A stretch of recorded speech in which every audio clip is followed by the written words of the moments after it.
Lindsay's on there, right, Jeff? Lindsay, can you hear us? I can. Can you hear me? Yes, ma'am.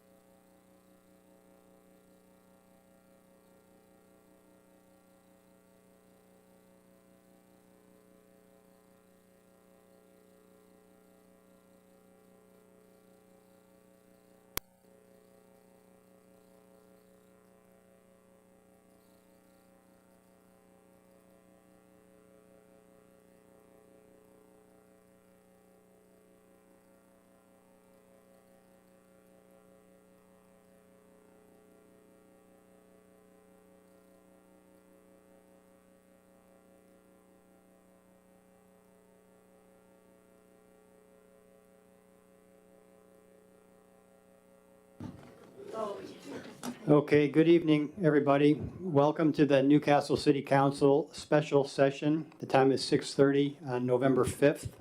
This meeting is being recorded and it's available later for viewing. We're meeting tonight in special session to continue talking on the 2025 budget.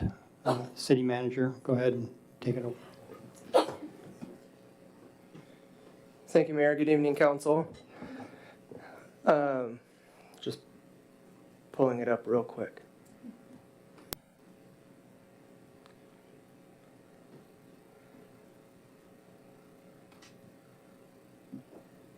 Okay.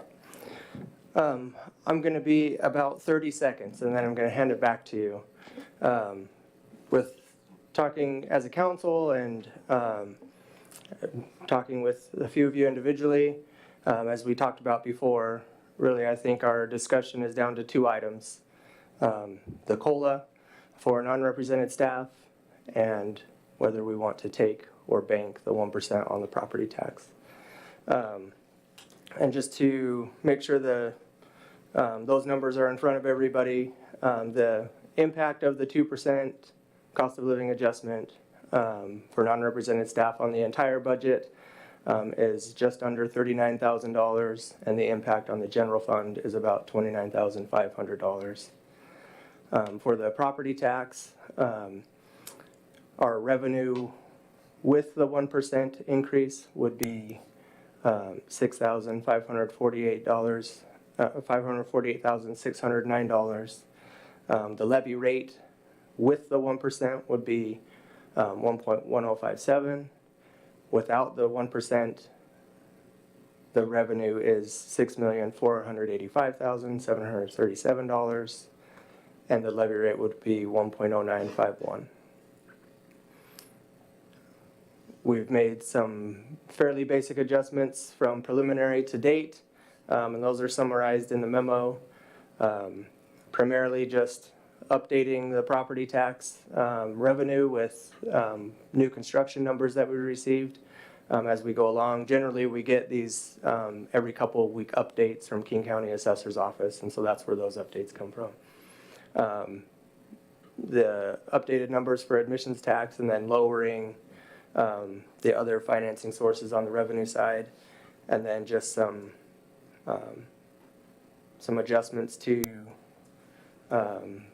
meeting meals, membership dues, office supplies, and a few other line items on the expenditure side. Really, the main impact in the change from preliminary to where we're currently at is because of that new construction number that we got, going from a value of about $2,700 to a value of over $185,000. So our general fund expenditure over under, our revenues over under expenditures went from a surplus of just under $65,000 to a surplus of over $260,000. Like I said, the main chunk of that is the new construction. With that, I'll leave it to the council. Questions or comments from anybody about what the city manager said?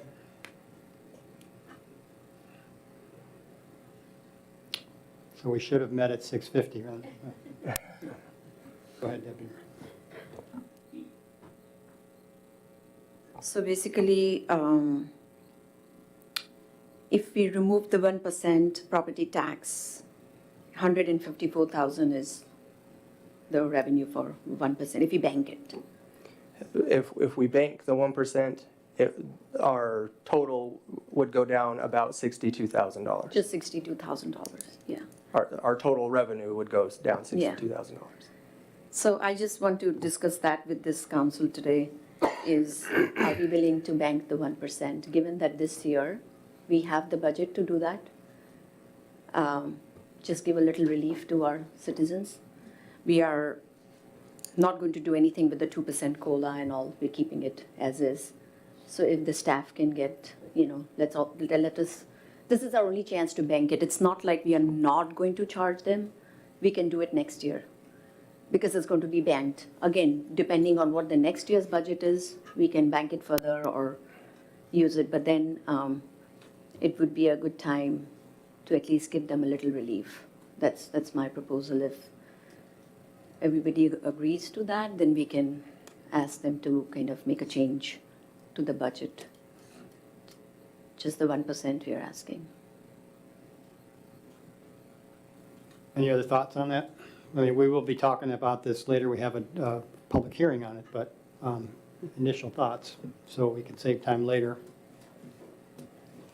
I'll just go, I agree with the deputy mayor, right? We don't need to tell people that we're going to take taxes from them in a year of crazy inflation, and it just doesn't make sense. We have the surplus. We're supposed to be serving the people. Let's give them a little relief, right? It might be a tiny bit. Somebody might say, well, it's just a little cup of coffee or whatever, but it doesn't matter. It's a symbolic thing that tells the people that we care about them when we have already a huge surplus. I can't see, sticking it to them, honestly. That's my opinion.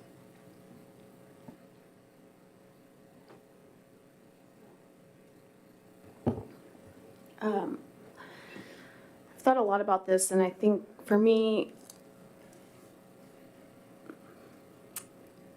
looking to the future, what concerns me is having to potentially have to take 2% in the future, and we don't know what that means to people's property taxes, because sometimes whether or not we bank or take the 1% from year to year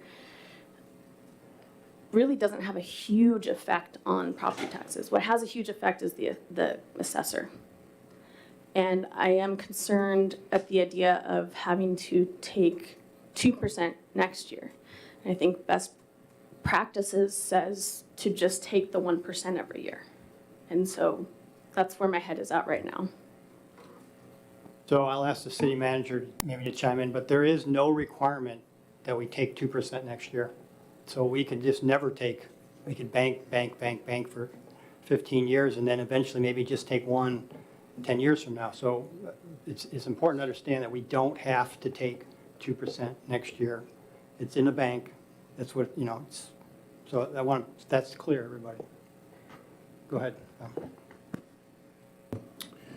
That means you take it only when you need it instead of just take it every year. And I think based on the inflation we have this year, maybe it gets better next year and maybe we need the 2% next year, worse than we do now. So I'd say we bank it. I will just confirm, yes, just because you bank it this year doesn't mean you have to take it next.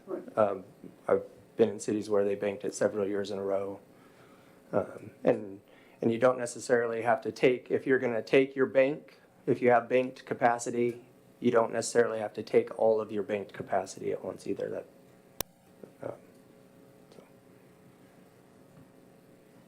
Yeah, I think it's important that we come to an agreement. I mean, obviously, because if we don't have an agreement, then everything goes into the bank, including the new construction. We don't want that to happen. So it would be nice to agree that let's give the people, this $62,000 break this year and still get the windfall from new construction. And, next year we see, maybe we need one, maybe we don't need any, and take it year by year. I'm under the impression that the new construction has nothing to do with that. Is that not true? the new construction will only be affected if we did not pass the property tax ordinance. So if we don't pass an ordinance by the end of November, But everything is. if we everything's bank good. it, or if we, If we bank the 1%, the new construction is not affected. and if we take the 1%, the new It's the same. construction is not affected. So I guess I don't understand what you just were saying. So we have to make a decision, and it'll be later on, but we have to vote either to, as a council with a majority, we have to say we're going to bank it or we're going to take it by a vote of at least 4. If we don't do that and we can't come to a decision by the end of November, it automatically all goes to the bank and this surplus goes away. So everything goes into the bank if we can't make a decision one way or the other. So if we all agreed to take it, or we all agreed to bank it, or at least 4 votes, then we've made a decision on the 1%. The property, or the new construction is not affected. But if we can't agree and it's in limbo, it all goes away, you know, and 2 years ago, we made an agreement where we took, we banked the 1%, but we kept the 1% on new development and the businesses. Did it? Yeah, okay. So I was suggesting that we do that tonight, and the city manager said he'd never heard of it that way, but we did it then. Can you say it again? Pardon? Can you say that again? 2 years ago, when we were missing Tony Ventrella, we had a 3-3. And so the motion was made to take the 1%. And Tamara Kameen amended the motion that we only take we only bank the 1% on the residents and leave the other going to being taxed on the year for the businesses and for the development, new development. And when I spoke to it, I really excited you because I said, okay, if the amendment fails, I'm not going to vote for the original motion. And both you and Tom Major says, oh, well, that's you're taking us hostage. And I said, no, I'm just telling you how I'm going to vote.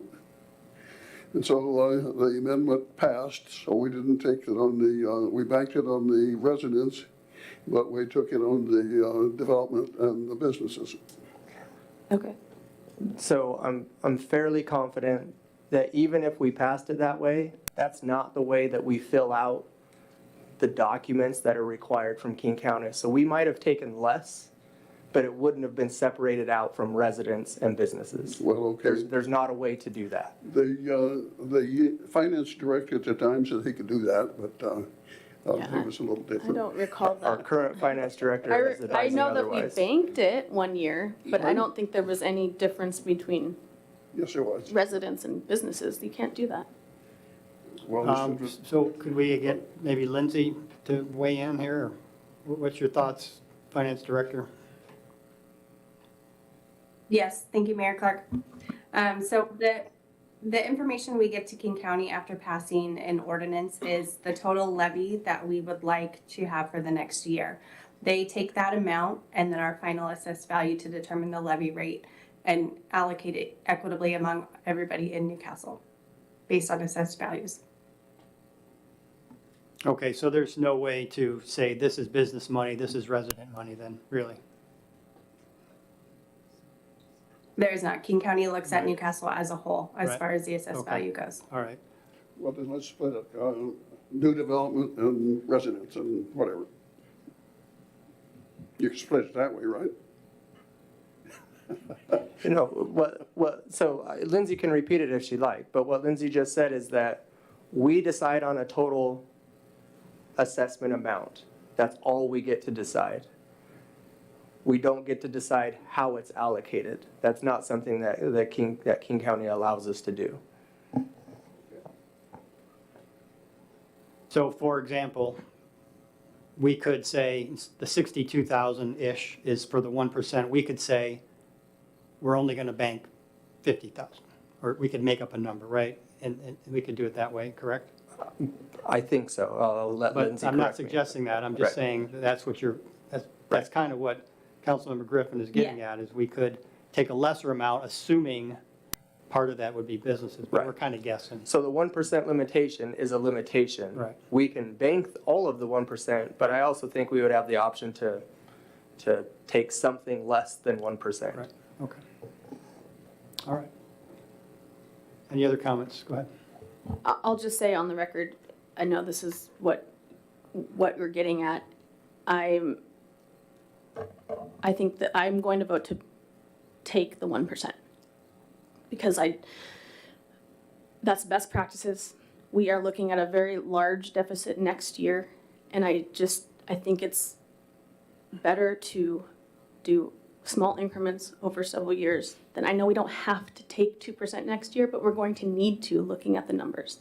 And I think it's important to do that slowly in bite-sized pieces, then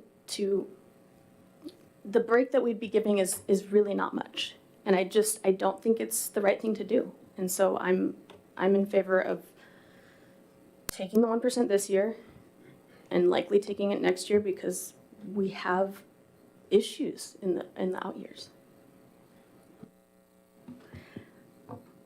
Let me correct you, we are not looking at large deficits next year. If you take a look at the budget, there's a lot that has been revised. There's a lot that we are revising from our model. We are getting more in the golf course admission fee than we expected. We have enough in the reserves to cover the deficit. You know, if we happen to have a deficit, I think we will be able to cover it for 26, 27 also. So we have a land that we could develop. We're looking at those. So there are some opportunities that we are already looking at. So there is no deficit in the budget. My other argument would be it's only $62,000, and I think it's more of a sentiment than the amount. Not all the citizens know that it's only $62,000 or it's only $30, $40, on the property tax. It's more of a sentiment that, hey, 1% property tax, the city is not charging us 1%. So it's more of a sentiment thing, especially given at the times when we, all of us have to agree, we have faced inflation, the grocery prices and everything has risen. So it's more of a sentiment thing. Secondly, we have surplus in our budget. We will not see any deficit next year. And I'm also confident 27 also we'll be able to balance our budget if we use our reserves. So I would still urge you to kind of rethink if we are able to give 2%, which this industry standard for government is only 3% raises. But over here we are giving 5%. 2% COLA is $38,000 or $39,000. This is $62,000. So if 2% COLA, if we say, oh, it's only $39,000, so it's not going to, the staff of 23 members, it's not a lot of money. We can say the same, but again, it's sentiment. That 2% is sentiment. And same here, the 1% is sentiment. So I would ask you to, if you could rethink that and at least come to a conclusion as a council, as a whole, let's work whole as a team and bank it. And I can guarantee you, I have looked at the budget, I have looked at the model, and I have been talking to Lindsay and we've been updating the model. 26, we are solid.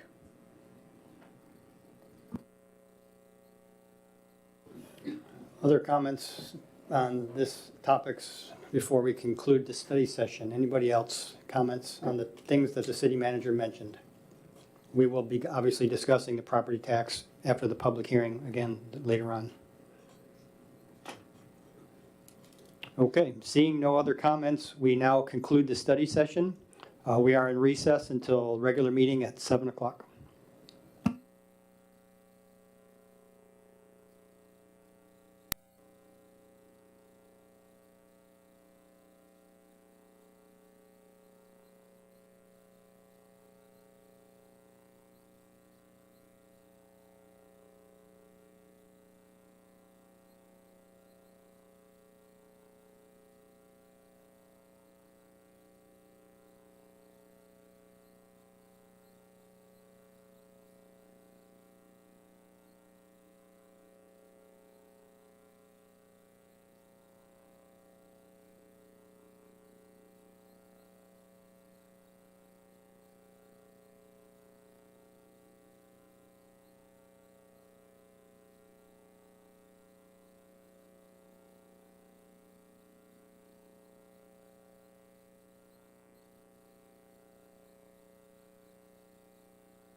just stay in the reserve basis.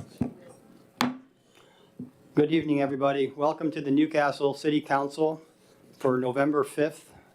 The time is 7 o'clock. This is our regular meeting. This meeting is being recorded, and it is also available concurrently on our YouTube channel.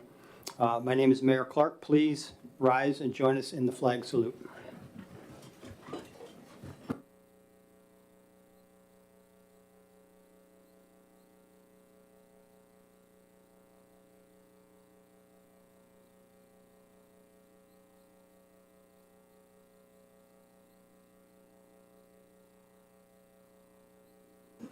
City Clerk, please call the roll.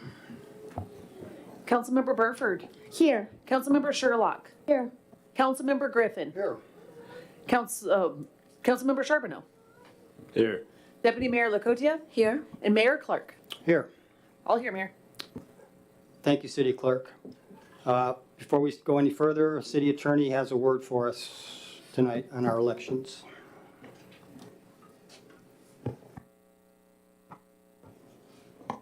Sorry about the delay, Mayor. So as everybody in the room may be aware, it is election season. And I've been asked to provide comments regarding state law as it relates to the use of public facilities and election campaigns. In short, state law RCW 42.17a.555 prohibits the use of public facilities to assist a campaign for election of any person to office or to support or oppose a ballot proposition. The Public Disclosure Commission in the state is the state agency with jurisdiction to enforce this statute. The Public Disclosure Commission interprets this statute very broadly to include a prohibition on using the public comment period during an agency's public meeting for these purposes. This applies to council member comments during a public meeting as well. To avoid any potential for violations of this statute, please refrain from making comments that support or oppose a candidate for office or a ballot measure. Please have your comments address issues relating to city business or city functions, not campaign or election issues. This includes references to election or campaign materials such as letters, flyers, or similar communications. The city thanks you for keeping your remarks focused on city issues. Thank you, City Attorney. Looking at agenda approval, do we have any alterations or desired changes to tonight's agenda? Okay, we do have I one. will. City Manager, go ahead. If the council is willing, we'd like to add an executive session before public comment. Very well. Do I have a motion to add an executive session? I move to add executive session before public comment.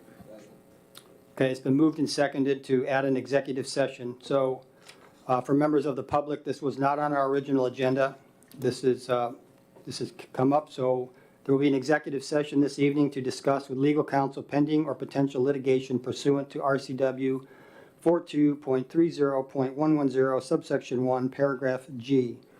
Executive sessions are closed to the public pursuant to state law. We will convene into executive session at 7:04 for 15 minutes, and we will return after that time. We apologize for this delay, but we will be right back. Thank you.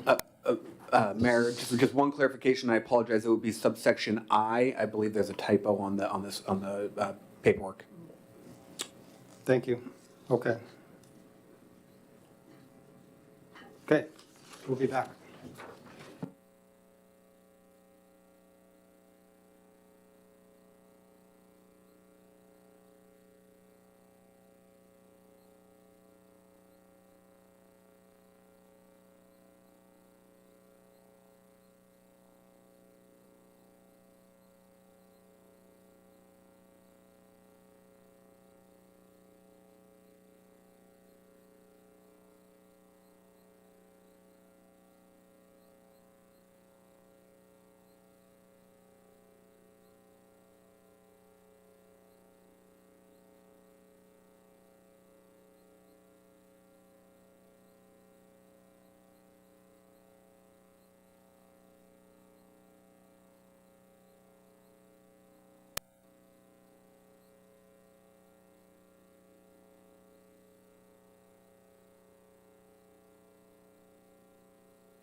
Okay, ladies and gentlemen, we have just returned from an executive session this evening to discuss with legal counsel pending or potential litigation pursuant to RCW 42.30.110 subsection I, paragraph G. No action or decisions were made during this executive session. So now we will move on to the normal, regular meeting.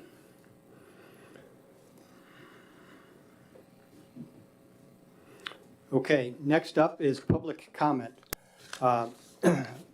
Please note that there are 4 sign-up sheets over there tonight. There is a beginning public comment, an ending public comment, and 2 public comment sheets for the 2 public hearings that we will be having during the course of this evening. So the first public comment, I have your names on the sheet here. I'm going to call you up to the podium. Please state your name and neighborhood.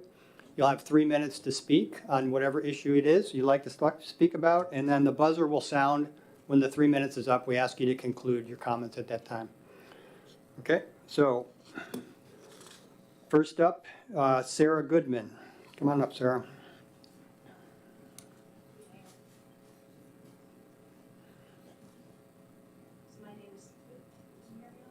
Push the button on the base of the microphone. Okay. Wow, fancy.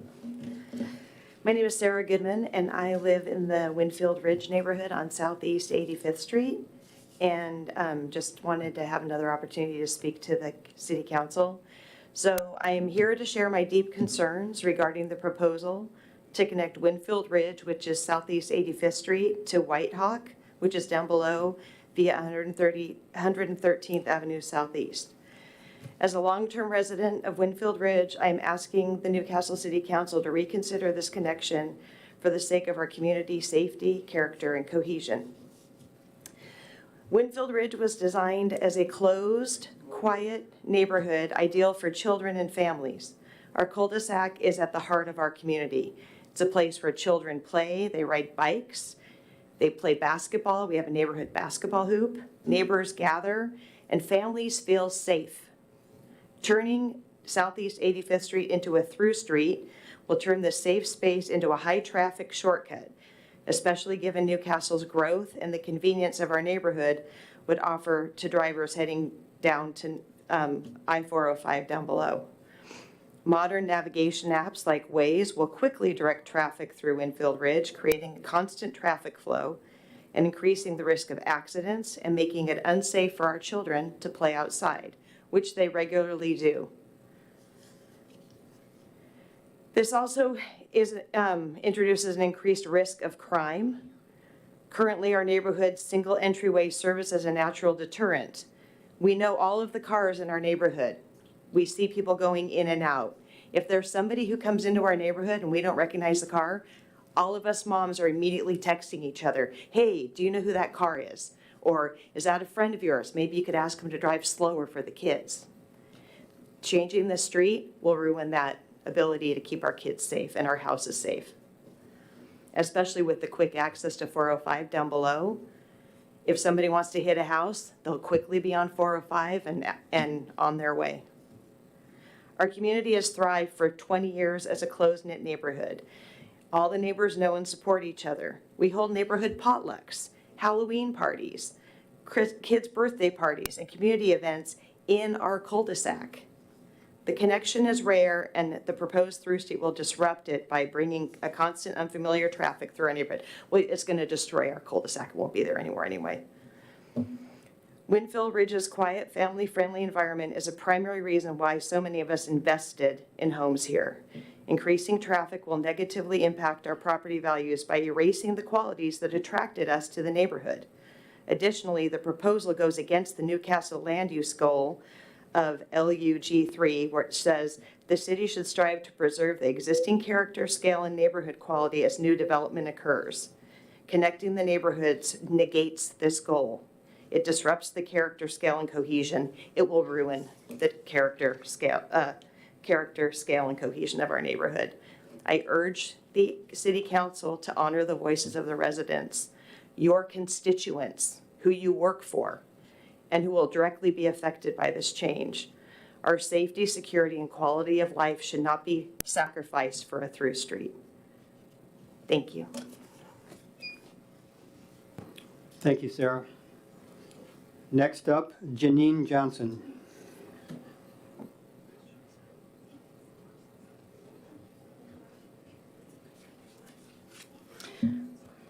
Hi, I'm Janine Johnson. I also live in Winfield Ridge, and I actually want to read you a quick little poem by Shel Silverstein. Indulge me, please. This is called Something New. They say, come up with something new and everyone will buy it. So I came up with a paper umbrella, but no one was willing to try it. And then I came up with reusable gum. It seemed such a pity to waste. Then I came up with some mustard ice cream nobody bothered to taste. So now I've invented a plug bottom boat. It's just what you need, there's no doubt. Because if any water should ever splash in, just pull the plug. It'll all run out.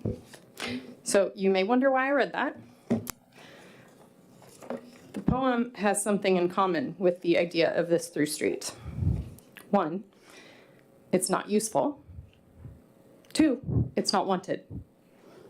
So, if anyone asks you to buy a paper umbrella or a plug bottom boat, just say no. If you lived in our neighborhood, you would want to say no to this street. It has no use. It is not wanted. So, if you're going to put in a through street, we wanted to know why. We never got that answer. We want to know, 1, is it necessary?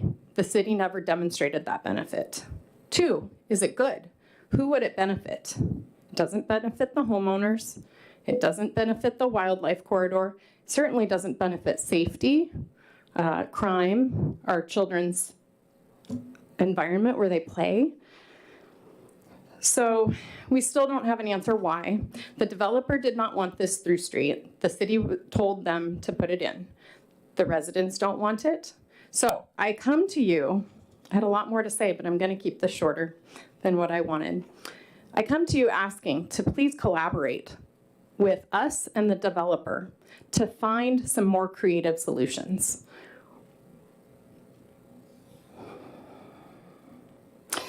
I am most concerned about the safety of my children. Secondarily would be the character of the neighborhood, like Sarah alluded to.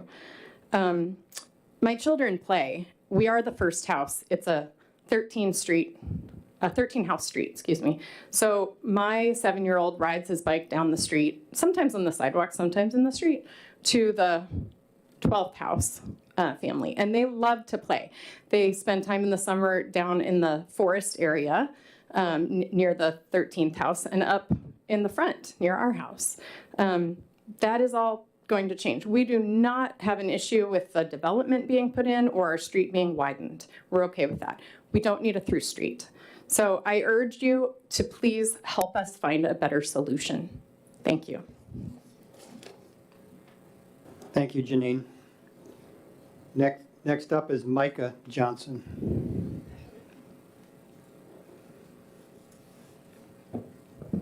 Hello? Okay. So as a child on this street, in the summer, me and my brother do lots of playing on it. Me and my dad, we play football sometimes in the street. We sprint down, catch the ball. And we also, me and my brother will go off the curb, do some jumps. And that's really fun. We also sometimes ride skateboards down the street.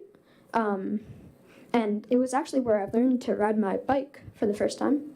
And also where I'd ride my electric scooter for hours. And with the through street, it'd be more dangerous because cars are more likely to go speeding through, and that could result in injury or accident. And so, true, it could ride on the sidewalk, but A, there's cars backing up. B, it's more narrow, and sometimes we like to ride side by side. I mean, it's more dangerous, but it's more fun.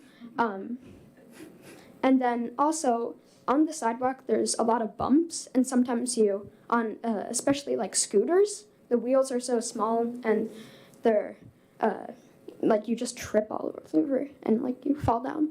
So I would do not want the through street because of a danger level for fellow children in the street and anyone else just like walking. I mean, and yeah. Thank you. Thank you, Micah. Next up is Josh Johnson. Come on up.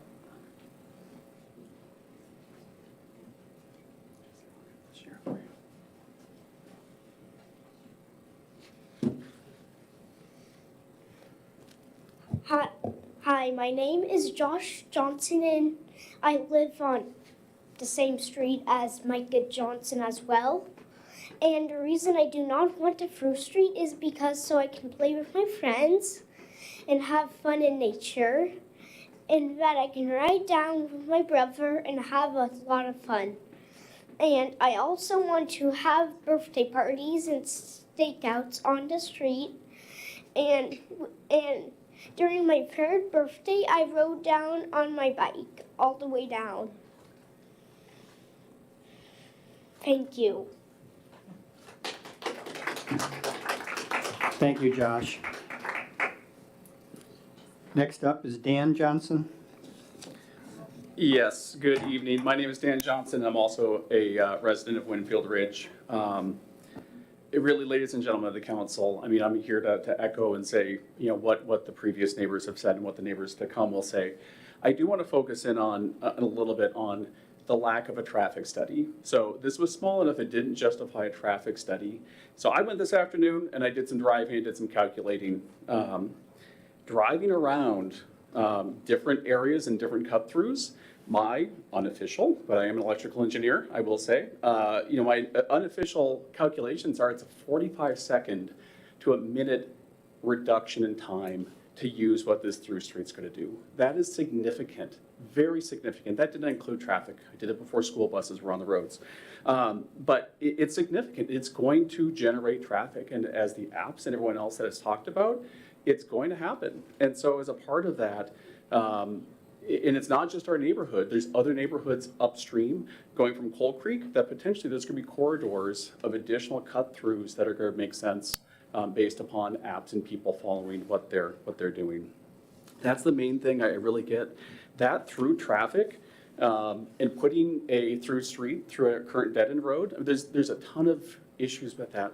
I did a little research. Through streets have a 15% increase in traffic accidents than do dead-end streets. That's significant. So I look to you as parents, grandparents, people that know family. If you had an opportunity to reduce your risk to your family by 15% of a traffic accident, wouldn't you do that? I just ask you to put yourselves in our shoes as neighbors, and especially with the safety consideration that we talked about. The White Hog neighborhood has stood up and said they don't want this either. I get that there's potentially faster response for fire and rescue. That is not what they're asking for. So they're not asking for this as we are not asking for it. So I just come before you asking to reconsider. I understand where we're at with the process and understand there's limited options going forward, but we do need to find an option either collectively with the developer or directly with the city to look at all traffic calming measures. I appreciate those traffic calming measures that have been suggested will be looked at. I did more research, and the ITE, Institute of Transportation Engineers, lists 4 different traffic calming measures. Only one of those reduces cut-through traffic. The other 3 only reduce speed. And so if we're actually going to have cut-through traffic, the only one that can do that is, in this case, closure, aka a gate. We ask that you look at that seriously before the road is implemented and opened to reduce the chance of further, habits being generated through that. Thank you very much. Thank you, Dan. Melissa Johnson. Melissa.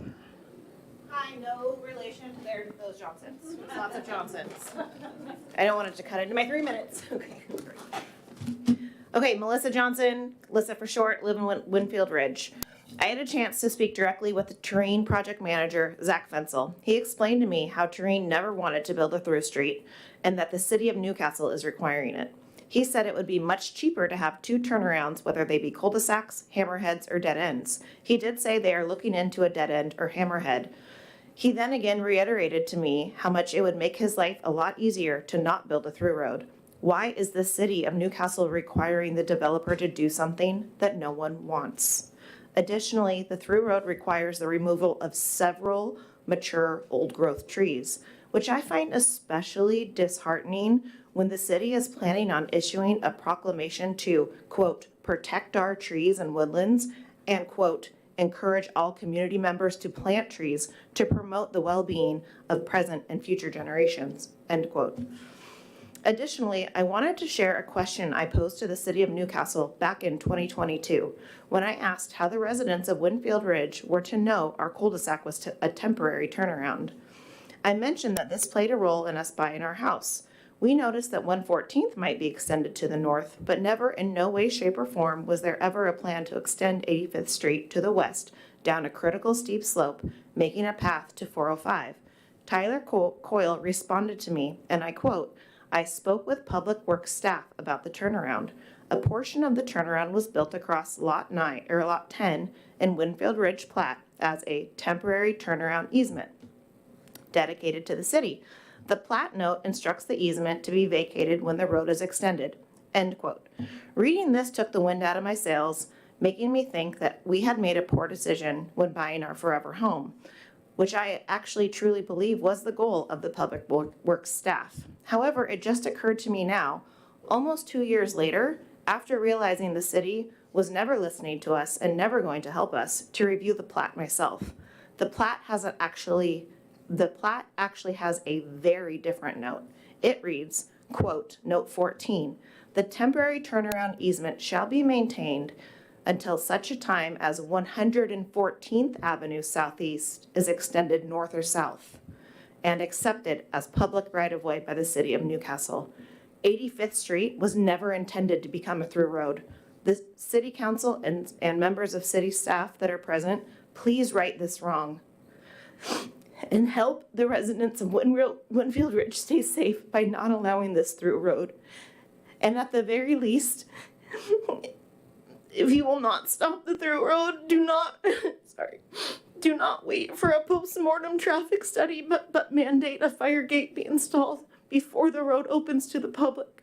I sincerely appreciate your time and consideration in this matter. Thank you, Melissa. Thank you. Camden Johnson.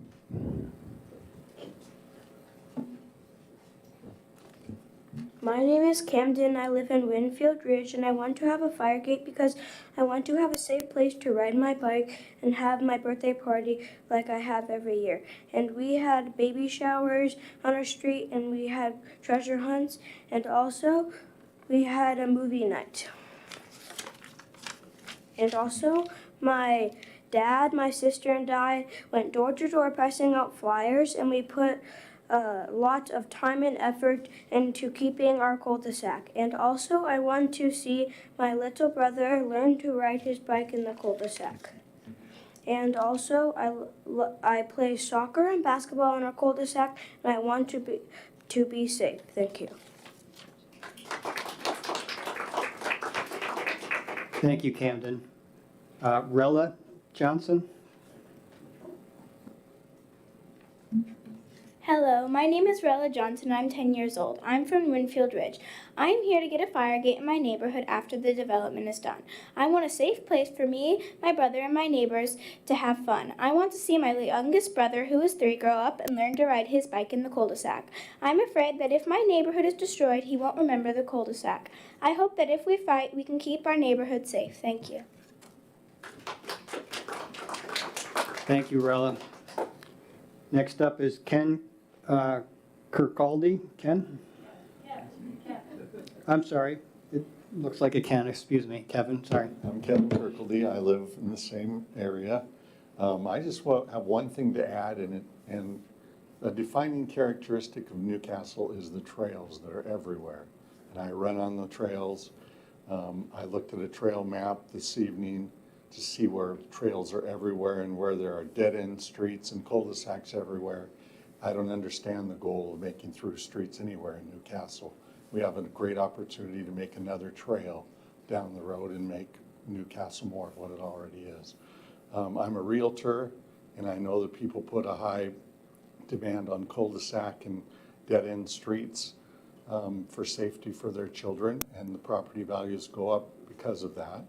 And I don't understand the expense of forcing a road through there to lower property values and lower the property tax revenue that can come from those properties. I think we have a great opportunity to keep Newcastle what it is and keep the trails alive. Thank you. Thank you, Kevin. Kendra Simmons. Kendra?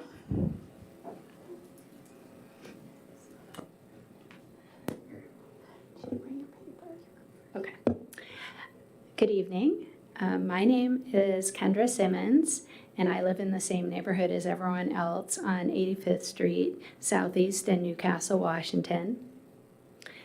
Part of what I love about my neighborhood and what makes it special is that it's a small dead-end street with just 13 homes, as you've been hearing from other people.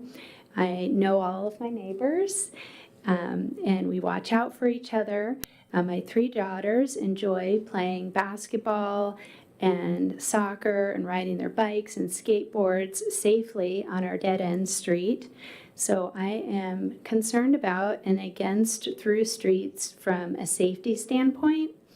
I used to live on 116th Street Southeast in Newcastle, which was a through street, and vehicles consistently cut through our neighborhood at high rates of speed. I didn't feel safe having my kids ride their bikes, etc., on that street. And I will admit that I use the new development on 84th Street to quickly get to May Creek Park Drive and Coal Creek Parkway. And so for these reasons, I'm against through streets in Newcastle.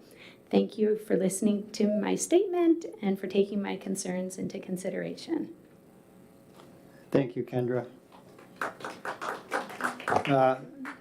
Savannah Kirkcaldy. Savannah?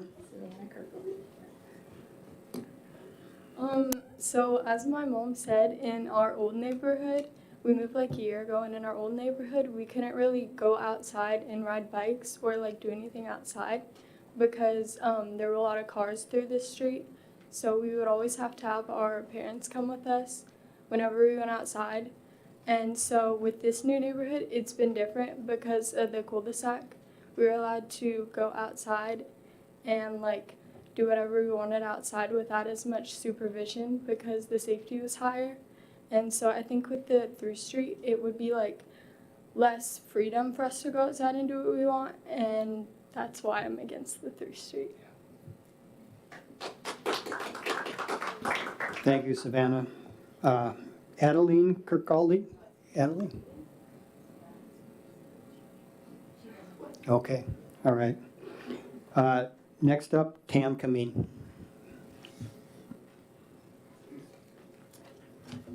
Thank you. I am in a different neighborhood, Olympus. I'm Tam Kameen. And I had 2 comments I wanted to make. The first one has to do with witnessing, over the last 6 months or so, witnessing a level of divisiveness in the council that I'm not comfortable with. And in particular, I've heard council members speak to the motivations of other council members. And in the 2016 policy manual, we had a specific statement that said council members must never attack or make allusion to the motives of other council members or staff. And I'm not sure that that got into the 2018 policy manual, but it's still good policy, and it's part of the Newcastle Municipal Code. Anyway, it's speaking to other people's motivation is not positive for the overall group. And my recommendation is when a council member is discussing a motion, and this used to happen a lot, and over the years it's reduced, but they used to always say, I'm going to support this motion, and here's the reason why, or I'm not going to support this motion, and here's the reason I'm not going to support it. Because when you're saying that with regard to your opinions, you're giving your own motivation. Nobody else needs to guess what that motivation is. You just need to believe what they're saying. So that's my recommendation for the motivation issues and maybe reducing a little bit of the temperature. My second comment was just, I looked, obviously we've had some divisiveness and we have a vacancy that we have to fill now for the city. And I looked at the interview questions and I saw you had a question on disagreements. What I would say is I would like to see you say somewhere in there, talk about divisiveness and divisiveness in groups, and ask the candidates, what might you do to prevent divisiveness or reduce divisiveness once you see it in discussions on the council? So those are my two recommendations. Thank you. Thank you, Tam. Carol Simpson. Carol?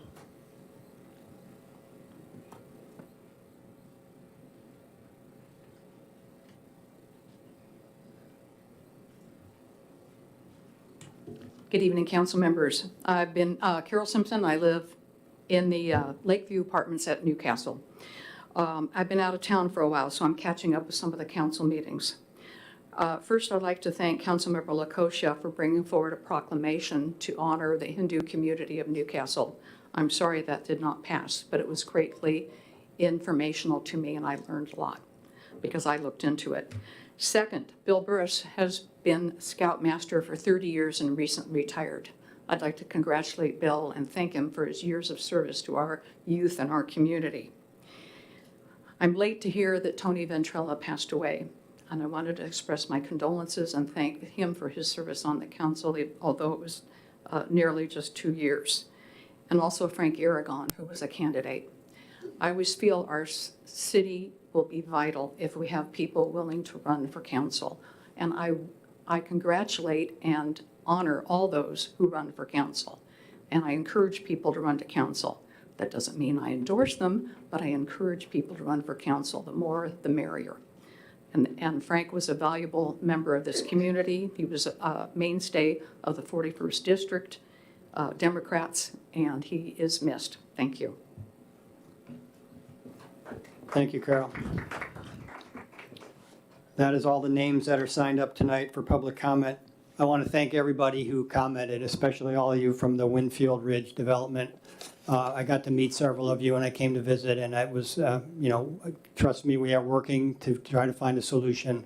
I know I've been in communication with Jeff and Melissa and the city, so we're all putting our heads together. We will keep working on this, I promise you. We do appreciate your comments. We do hear you. Thank you. Okay, that concludes our public comment. For the first public comment, we have no ceremonial presentations tonight. Moving on now to council comment. Councilmember Burford, why don't you start us out? Yeah, I just want to thank everyone from Winfield community. And I heard you last time and today. I really, really applaud all the children for your courage and articulation. You really, really did really well. And also for all the parents and everyone. So thank you. And I do take this dear to my heart.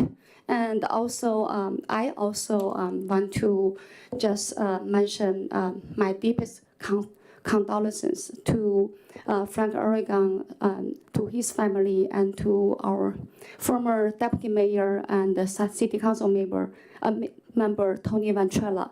I traveled to develop right after our Newcastle Book Castle event, and I got to say goodbye to him. So it's really just for everyone, like Carol already mentioned. So we really, really remember him forever for his dedication to our community. Thank you, everyone. Councilmember Charbonneau, go ahead. Thank you. I've posted publicly about Tony. I know it's we have a long meeting. I'll save that. I appreciate him greatly. Thank you to all the hardworking King County election workers out front right now, making sure people get their votes counted, and also very hardworking all across the county. Appreciate you. It's my one excuse per year to wear a t-shirt to city council meetings telling people to vote. You still have time. technically to turn in your ballot. And I will plug, because I see a lot of young people in the audience, you can register to vote when you're 17 now if you will turn 18 before the election. So that's just a plug for you all there. So thank you very much. That's all I have. Councilmember Griffin.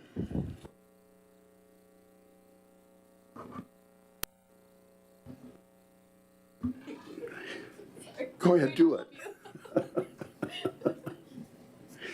I want to thank everybody for showing up tonight. If it were the place and time, I would make a motion to study the event that you folks brought together tonight and see if we can work out a solution to your problem. I think that we should do that, definitely. I've been on the council for 4 years and 10 months now. I hadn't missed a meeting until last meeting, and things went south in that meeting. Several folks tend to think I was at fault because I wasn't here. I'm not sure that that's the case. I'm not sure if things would have been better if I'd been here or if they'd been different. Too sad, really, that we lost a council member that was really a hardworking. The council and the city both lost a very good man. He spent a lot of time getting elected, and he just couldn't stand it. I fully understand his frustration. In the meeting of October 1, we were told that the person whom a complaint had been filed against had checked with the city manager and the city attorney. Point of order. What's your point?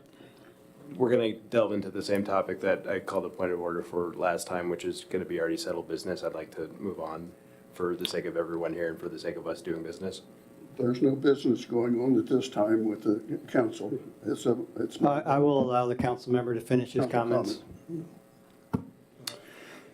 Okay, let's see. Yeah, we were told that the person whom a complaint had been filed against had checked with the city manager and the city attorney and was told that the codes supporting the complaint were ridiculous and attempting to enforce those standards of conduct of a council member was a waste of time. Other council members also considered this a waste of time. It was brought to the attention of the council by a citizen within a couple of days of the complaint that actually happened. 4 years ago, a code of ethics violation was filed against a council member by the attorney. The complaint was never in written form, and the council majority brought a motion to have the complaint investigated, and if it were proved to be valid, then the council member would be prosecuted to the fullest letter of the law. The complaint was never investigated. Had it been, it would never prove valid. It was not a valid point. And the attorney chose to have a case against the council member, costing the city almost $40,000. Even though the maximum penalty would have been $500. This was a personal vendetta. The council member was not liked by the council majority, nor the city staff, nor the chief of police. Folks, you don't have to believe me, just check the records. This is all supported by public records. This is not something I'm making up. The most recent complaint should have been investigated. Most of the council and some of the staff would rather have looked the other way and not bothered. So we who proceeded with this action became the bad guys. And that's why we lost a council member. We could make a motion to do away with the rules and procedures manual, then we wouldn't have this situation come up. But wait a minute, if we did that, we'd need to change the state law because the state laws would have to be thrown out because our procedure manual is a duplicate of the state ridiculous codes. I apologize for having to bring this to your attention, but it is an important item, I think. Thank you for your time. Councilmember Sherlock, go ahead. Thank you, Mayor. I'll just echo, appreciate everyone coming out tonight, and it's very brave for everyone, even the adults, to come and speak at these meetings. So thank you for being brave, and I hope I get to have more conversations with all of you in the future. I did really want to say on the record how much I miss my friend Tony Ventrella. He was one of the kindest humans I've ever met. I'm really gonna miss him. He was an amazing resident of Newcastle. He did so much for the city.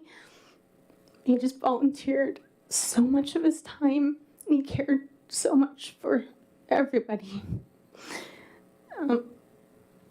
So thank you for letting me get a little emotional. But it's important to honor people that mean a lot to you. So, thanks. Deputy Mayor. Good evening. I didn't have any comments, but I just want to thank the members of Winfield Ridge neighborhood. And thank you for your comments. It'll be taken seriously. As the mayor said, they are already looking into it. All I can request today is to the city manager and Director Bronze, if during their during your city manager comments, if you can just say a few lines on the status of, how you're thinking through this through street, and just let the members who are here, let them just know just quickly, what the next steps are going to be. That would be great. Thank you. Okay, thank you. Next up is mayor comments. I just have two. Reminder that on Monday is, of course, a holiday for our city, but it's also Veterans Day. And I invite all of you, and please tell your friends to come out to the flagpole out here for our Veterans Day service at 9 a.m. Looks like a little rain, but hopefully not. But, we managed last year with the rain, so please come out and join us and celebrate Veterans Day. The second thing I have is, I know there's been some concern about the ad hoc public safety committee. So the committee is transitioned to a private committee. They're no longer a public committee. They're not a mayor's committee any longer. They're their own organization now. In other words, like the Trails is a group, they formed their own committee. The Public Safety Committee is now their own committee. So they'll same members, same functionality, just not going to be subject to the whims of a future council member who doesn't like public safety. So they are functioning on their own in the same basic capacity. They're not a mayor's committee any longer. And that is my comments for tonight. So next up, and thank you for your patience, Chief. We have the third quarter police report. Didn't think you'd be waiting this long, but thank you.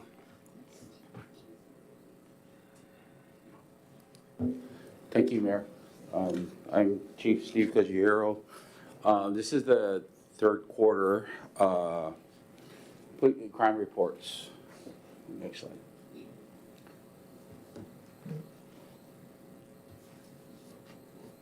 Well, since he's getting it up, this data from the crime reports comes from our crime analysis unit from the King County Sheriff's Office, and also from our sector program, which is used for tickets and accidents. Next slide, please.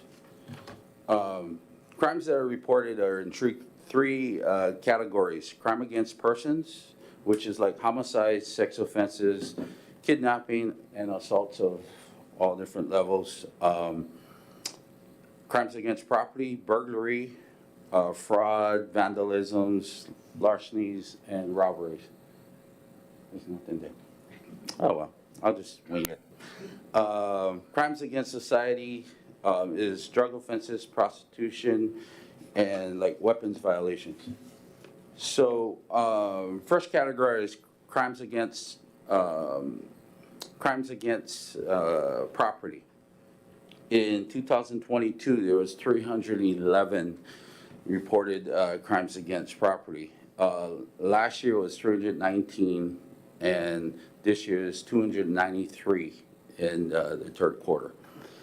Crimes against persons was 39 in 2022, and in 2023 there was 38. And this year it's down 1 to 37. Crimes against society was 5 in 2022, 2 last year and 3 this year. The next slide is specific crimes. The first one is assault. In 2022, there was 21 reported assaults. That could mean like domestic violence and other type of assaults. Last year was 15, this year is 14. Vehicle thefts, 2022 was at 36 in 2022. 61 in 2023, and it's down to 50 this year. Burglaries, it was 37 in 2022, 38 last year, and this year 25. In the third quarter, there were 11 residential, not in the third quarter, but during that time was 11 residential burglaries, 14 commercial burglaries. The next slide is larcenies, shoplifting. We had 1 in 2022. 2023 was 13, and this year was 21. 6 of those was as a result was shoplift emphasis. Larcenies of auto parts, kind of like Cadillac converters or anything taken from attached to the car, was 41 in 2022. 24 in 2023, and this year was 14. Larceny is taken from auto. It's when somebody breaks into your car and take things from inside the car. 61 in 2022. Last year was 34. This year went up to 55. So when you combine it all, it was 102 a couple years ago. Last year was 58. And this year, it went up about 11 to 69. The next slide is arrest. So what happened to these cases? So a couple years ago, we had 46 arrests. Last year was 49. This year, we had 69 arrests. Next slide is traffic collisions and citations. So in 2022, we had 867 citations, 834 last year, and this year was 669 citations. Total collisions was 66, last year was 46, and this year was 60. Of those injury collisions, it was 15, 17 last year, and 11 this year. Okay, so dispatch calls for service. This is when somebody calls 911. It's 1,427 in 2022. Last year was 1,443, and this year went down to 1,289 calls for service. Okay, next slide. I know we had a lot of questions on views. On views is self-generated activity from officers. So that's officers being proactive. And so that's what an on view is, basically. So if you look at the third quarter stats went up 84%. Most of it was area checks. So in 2023, there were 660 on views. This year, we had 1,214 on views. And dispatch calls for service for the third quarter was 500, and this year was 456. Next slide. Okay, so this is for all 3 quarters, quarter 1, 2, and 3. We had a 93% increase on officer productivity. So we had 2,162 on views last year. This year was 4,175, up 93%. And dispatch calls for service went down, so it was 1,443 in 2023. This year was 1,289. Next slide. And here you can see the comparisons, quarter by quarter.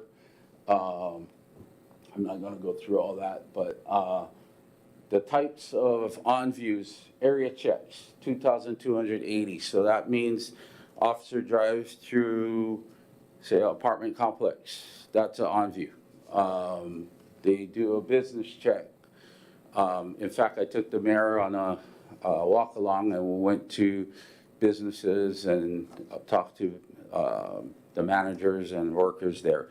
That's a on-view. Traffic stops, traffic complaints is considered on views. Also right there, we have 436 directed patrol missions. So earlier this year, we did a auto theft emphasis around the city, mostly the apartment complexes. That was considered a directed patrol mission. So when officers get sent there and they patrol around the area, that was a directed patrol mission. Next is detective updates. I'm going to call up Detective Martin and he'll take over this segment.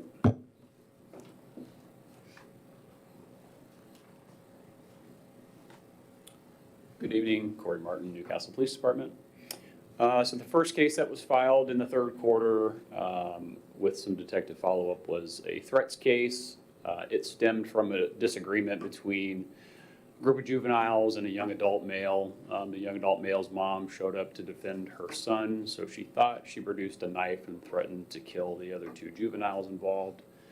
Patrol got everybody in custody that night, and I was able to file charges in that case. The next one was a DV assault case that ultimately went to King County Sheriff's Office domestic violence investigators for further follow-up in case filings. So I don't have a lot of firsthand knowledge on that case.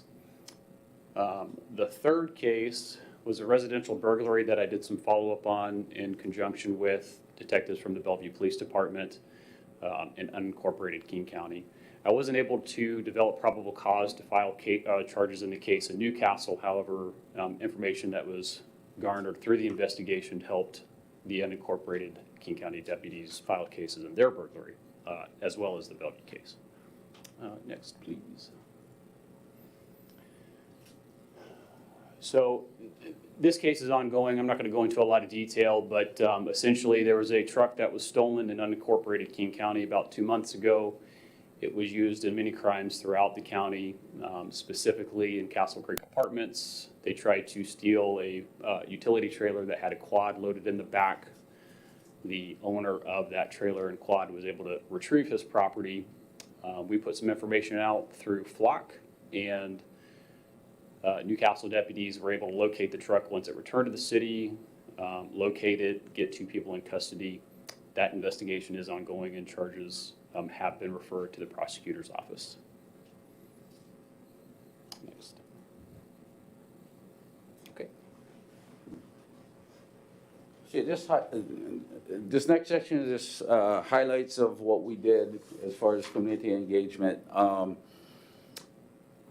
So we attended the Block Watch meeting at the Reserve neighborhood. We had an officer also attend one of your HOA get-togethers.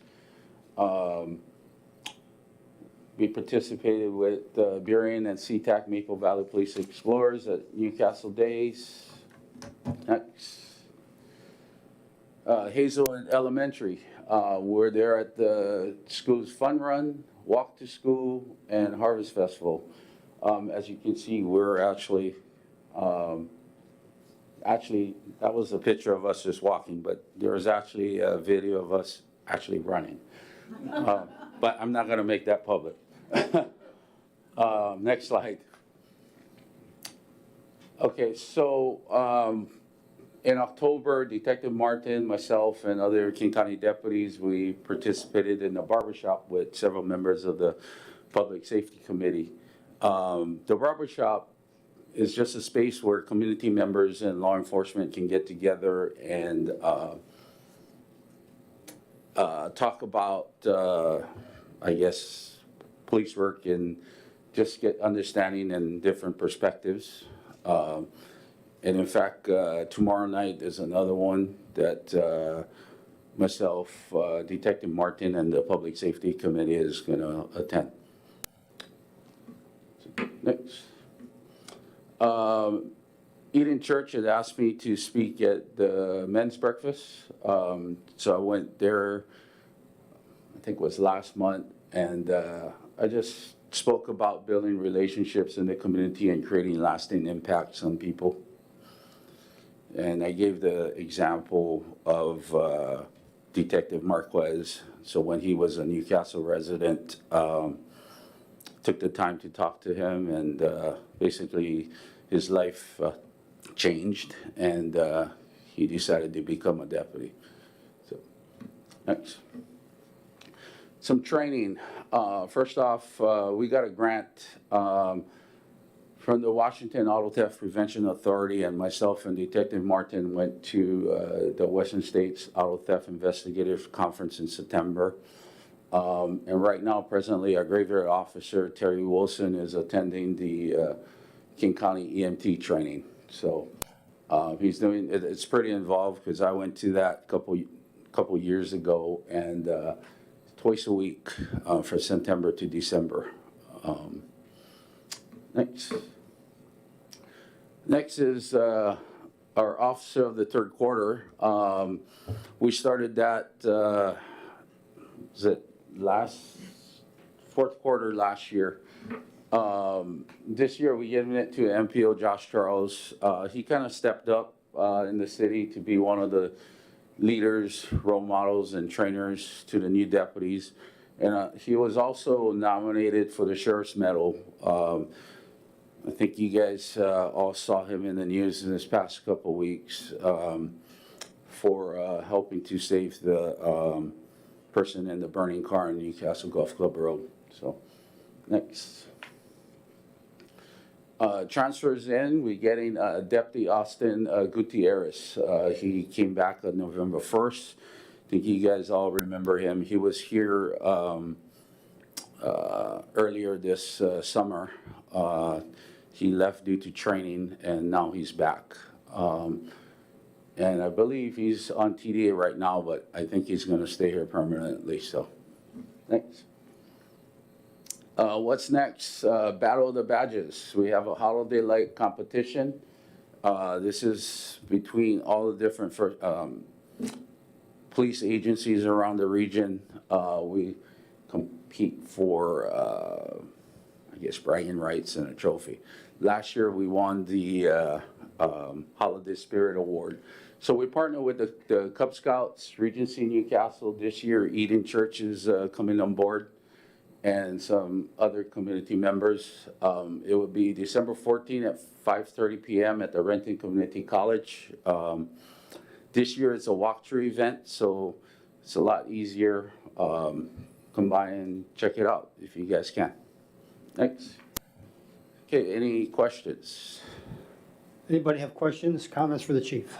Go ahead. Just a quick question, Chief. I'm just curious your thoughts on, it looks like on-views are up a lot, but the calls for dispatch are down. Just, are those, in your opinion, are those related at all, or not really? It could be. Yeah. Because if officers are being more proactive, the dispatch calls for service should go down, so. And just to clarify, for the on-views, it's not because I saw like area checks was a type, so it's not necessarily you're seeing something bad happening, you're just going out and being proactive and checking on things. I mean, it can include a lot, but that was the top, I mean, can include what you're talking about. So if you see something suspicious, something bad happening, officer will address it, that's a on-view, just like a traffic stop is an on-view. But the majority of the numbers on there are area checks, business checks, and stuff what we listed there. Okay, well, thank you. Yeah. Okay, Chief, thank you very much. Seeing no other comments or questions, thank you, and Detective Martin, thank you as well. Thank you very much. Okay, next up on our agenda is council committees. We'll start with the Finance Committee. Finance Committee had a meeting on the 23rd of September. We had a update on finances by Director Chambers. Our expenses and our income is pretty steady, and we're reasonably, we're doing well on that. She also gave us a report on the investments, and the investments are good. We also discussed the information on the relief plan changes. There was some pandemic relief plan, and the changes were such that we'll be discussing those in council. Some things we need to do with it. And we also looked at the possibility of doing some business licenses. So we have some things going. Thank you very much. Okay, the Salary and Benefits Committee did not meet. Did we have an Economic and Community Development? Nope. Okay. Moving on to regional committees. Do we have regional committee reports from anybody? Okay, seeing none. Moving on, there's a Community Activities Commission report in the agenda. I'm not going to read it, but you can go look at it if you'd like. And next up after that is the City Manager report. City Manager. Thank you, Mayor. Good evening again, Council. First of all, I just want to address the tree fall accident on Newcastle Golf Club Road from Saturday afternoon. It's currently being investigated by King County Sheriff's Office, and so the city is not able to provide comment until we get through that process. Definitely want to express how terrible of an incident that is, and for all those that are involved and affected. Unimaginable. We do want to, some of the questions in the community and that have been coming in have been around that area having ongoing issues. What the city will say at this point is that we are not aware of other recent tree falls or issues in that area. To address Deputy Mayor Lacotia's request as far as the status of the tool development, unfortunately at this point that project is in construction. And so it can stop if the developer wants to stop, but that's the only way for it to stop. I will say that we need to let the process play out. One of the things that the hearing examiner required as a part of his approval was, one of the conditions of approval was that we'd have to do a monitoring plan for traffic and how it changed, and we need to let that process play out and implement potential traffic calming. And so I understand there's questions and desire for a gate. I would say that it's not the time to decide that. We need to let that process play out. That's all I got. Questions for the City Manager? Okay, thank you, City Manager. Excuse me. Next up is the consent agenda. Are there any desired changes, alterations to the consent agenda?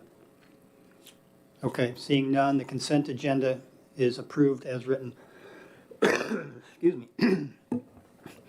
Next up is we have two public hearings tonight. The first public hearing, item 10.1 on the agenda, is a public hearing on the 2025 revenue sources. So, sorry everybody. Okay, this first public hearing is open at 8:18. Members of the council, this is a public hearing. This evening we have Finance Director Chambers to give us a short overview. At the conclusion of that overview, she will be available for questions or comments. Then we will take public testimony. For members of the public, if you are here to address the council, it is not necessary that you be a proponent or opponent. Just come forward and give your name and address for the record. There is a sign-up sheet over there for this reason. If your comments are in the form of a question, the question will be so noted and answered at the conclusion of the public comment hearing testimony and after final comments by the members of the council. So before we get started with Director Chambers, are there any questions or comments from the council?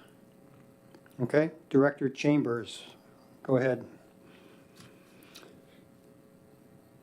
Thank you, Mayor. And I'd also like to thank the council and audience for their understanding and patience while I do this from home. I've been under the weather a little bit. So first up, we have a public hearing on revenue sources. The majority of this discussion will revolve around the property tax levy, which we have an ordinance as well on the agenda tonight to adopt potentially. For the fiscal year 2025, the current levy amount is $6,548,609. This is an increase of just under 4% over last year's amount. And it includes at this time the 1% allowable limit factor, new construction, and re-levy for refunds and corrections. This would create a levy rate of 1.1057, which is down from 1.2081 last year. This public hearing will give the public the opportunity to discuss and give any concerns regarding the property tax ordinance and any other revenue sources for the city. At this time, the assessed valuation and levy amount and levy rate calculation that's included in the agenda is all from data from King County as of October 24th, 2024. And at this time, I'll open the floor. Thank you, Director Chambers. All right, any council member have a question or comment for Director Chambers? Okay, I see none. So at this point, City Clerk, do we have anybody signed up for public comment? Thank you. Okay, this is very similar to the first public comment. Please come forward when I call you, give your name and neighborhood. You'll have 3 minutes to state what you'd like to say. And first person, in fact, the only person on the list, Carol Simpson, come on up.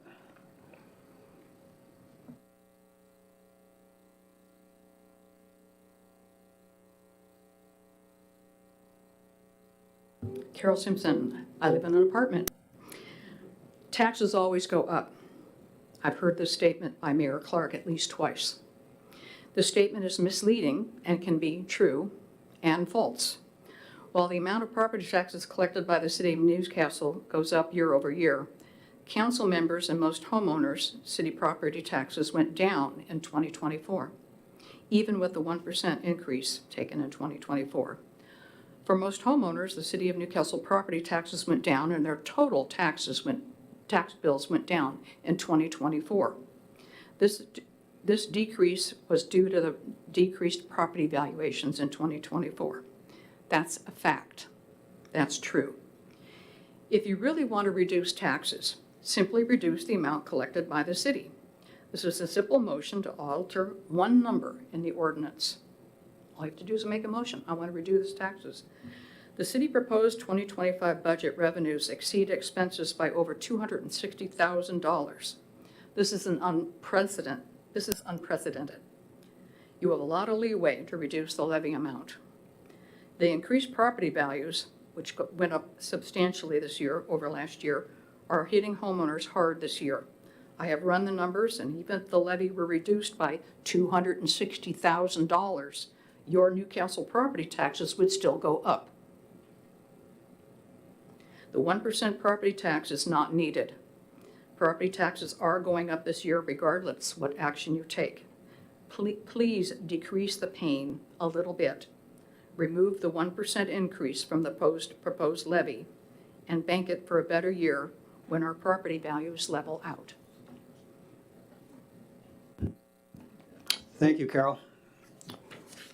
That concludes the public comment for this first public hearing. Now I'll open it up to comments by any member of the council. No comments from the council? Very well. Then the public hearing is now closed on revenue sources. Okay. Do I have any motions or anything anybody wants to say? Motion. Go ahead.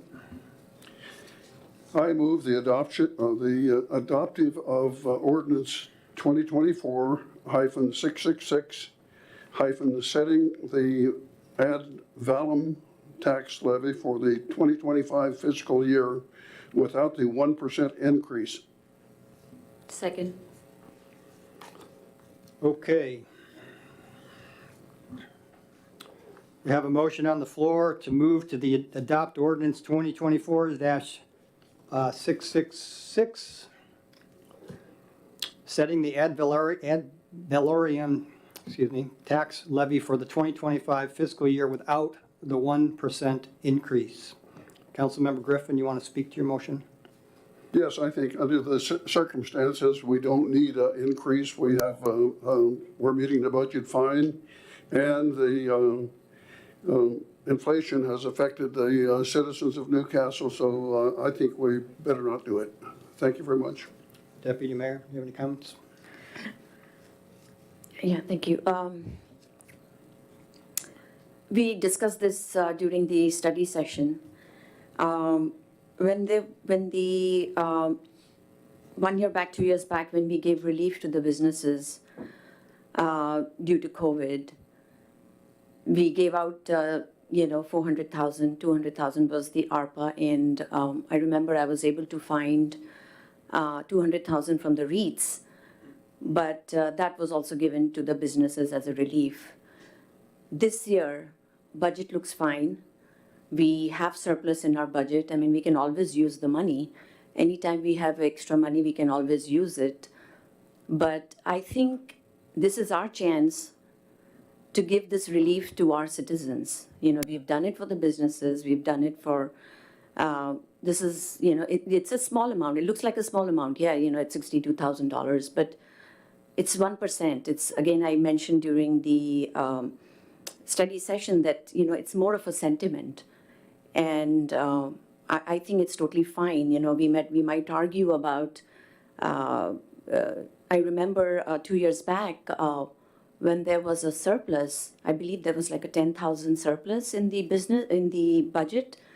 And I remember Councilmember Sherlock gave that away as bonuses to the, in addition to the 7% increase that the staff was getting. So that was not, we can argue about best practices, but we could have used that extra 10,000 and put that in the reserves. And you might argue that, oh yeah, we'll use the 62,000 and we will use it. But 26 also looks fine. And all we are saying is just bank the 1%. It's okay. We are not going to charge it this year. Next year, if there is a deficit or anything, then we can charge 1% or 2%, depending on, if we cannot find a solution. But it's totally fine to bank it this year. So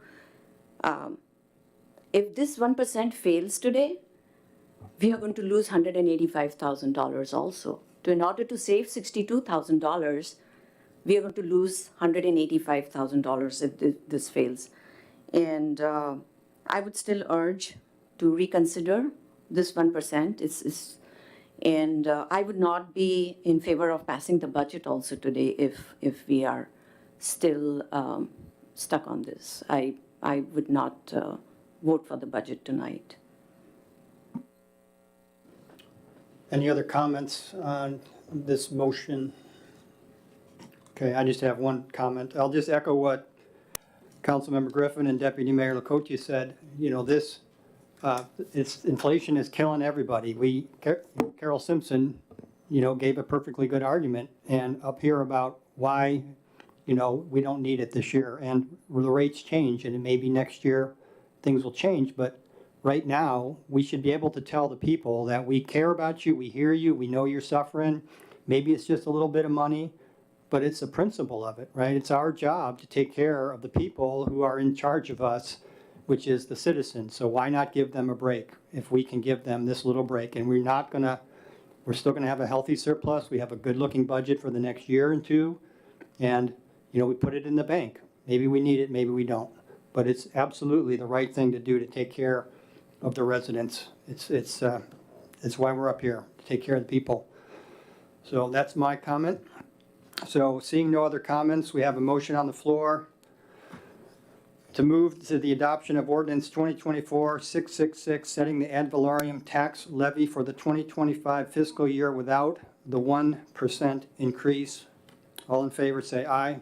Aye. Opposed? No. Councilmember Burford, I didn't hear you. No. Okay. Motion fails 3-3. So we currently do not have. Please, go ahead. I move adoption of ordinance 2024-666, setting the ad valorem tax levy for the 2025 fiscal year as presented.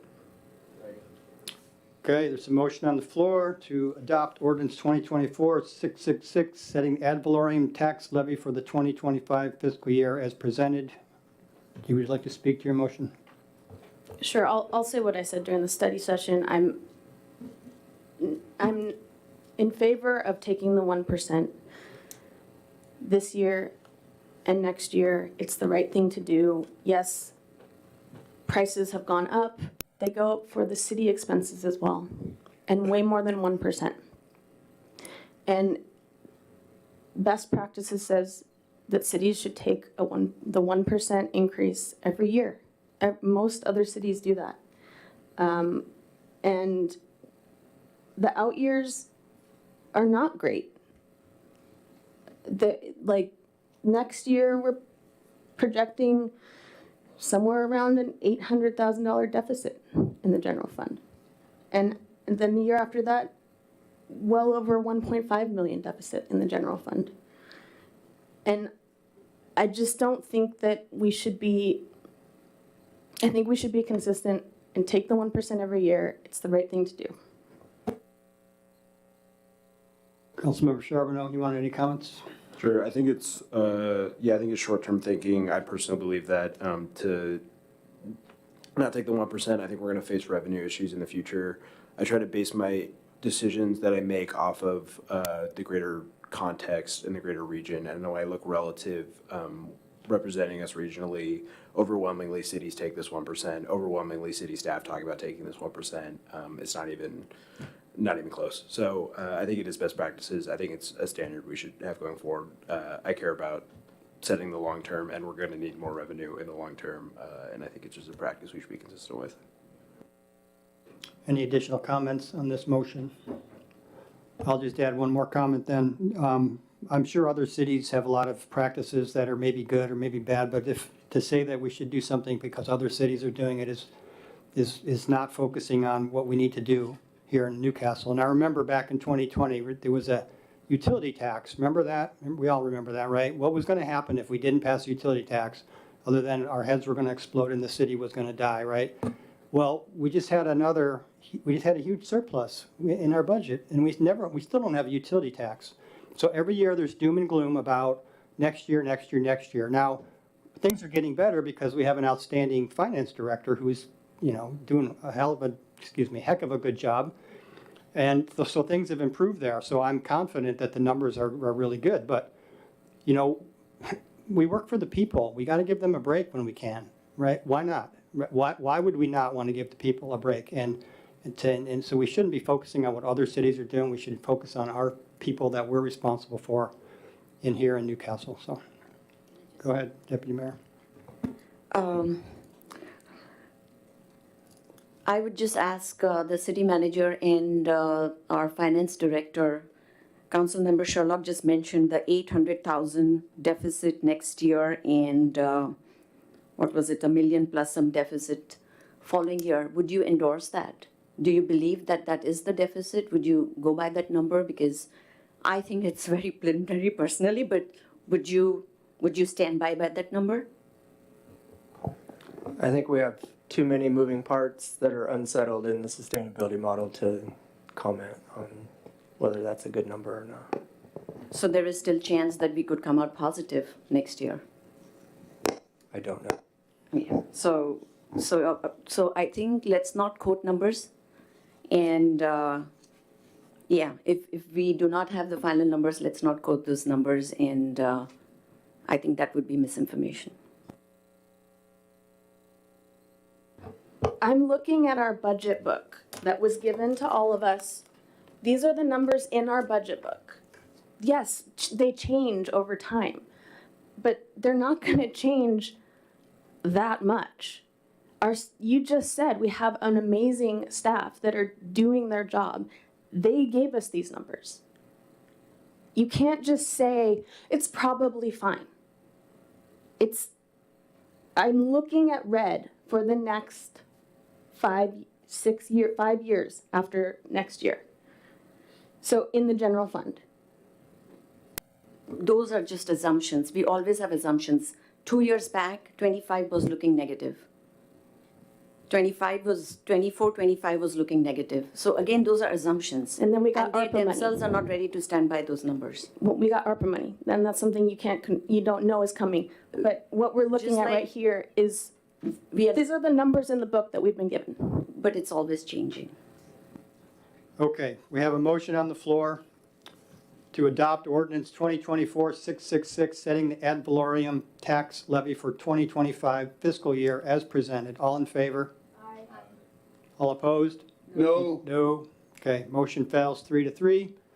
So at this point, we do not have a levy rate for next year, but we have, so city manager, I'm going to ask you to speak up. We can bring this back at the next meeting, obviously. We have until the end of November. That's right. Correct, okay.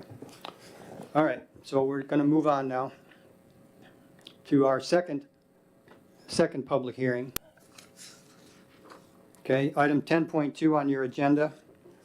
Okay, this is a preliminary budget, 2025 budget hearing.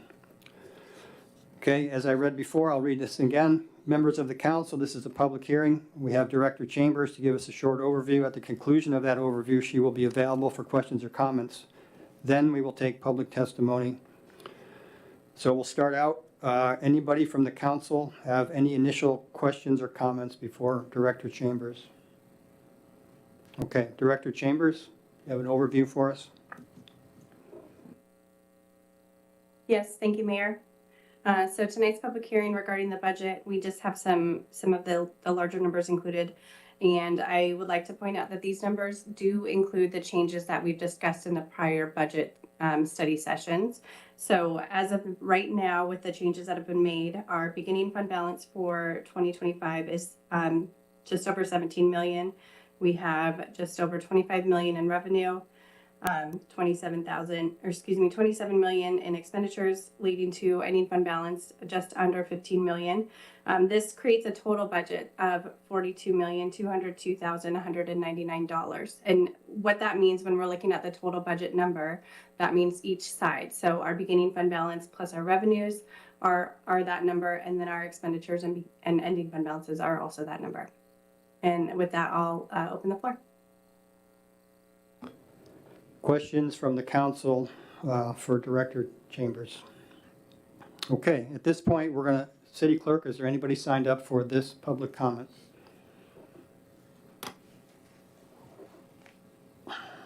Okay, so if you're signed up and I call your name, please come on up, and you have 3 minutes. State your name and neighborhood. And you know the drill. Go ahead, Carol. I know the drill, Carol Simpson. I live over there. I am highly offended at the jubilation and smiles I see on Tom Griffin's face and Robert Clark talking about in the last few years the city has done really well with revenues coming in. You are dancing on coffins. Literally. The revenue you got was from ARPA. Because the only reason we have ARPA funds is because thousands of people died from the COVID, from the virus, from that. Quote, a copy of the final budget as adopted herein will be made available to the public on the city's website when available. When available. This budget came to you in September. It hasn't changed on the city website. This has not been a transparent process. You might have held a lot of public meetings, study sessions, but everything you've done, there's never been a vote. It's all been discussions with staff. There's been no motions on this budget. There's never been any puts and takes on this budget. So when will we see the final thing? April, May, next year? All we see is a compilation of numbers. We don't see how you got to those final numbers. There's no good record of the additions and subtractions by council. Do not pass this budget until the online ClearGov version reflects all the changes that you have discussed and approved during your council deliberations. Make sure you're getting the line item you have approved in these discussions. Make this an open and transparent process. I go and I look at the budget. I want to see it. It took the city way too long to update last year's budget, and I'm still not comfortable about the end-of-year figures from 2022 and 2023. Direct staff to bring back the budget document with all the changes you've approved. Give the public some representation of where the numbers are and where this ordinance, that chart of numbers you want to pass tonight, comes from. There's plenty of time left to do this, especially since you haven't passed the levy. Thank you. Thank you, Carol. That concludes the public comment. Are there any final comments by members of the council before we close the public hearing?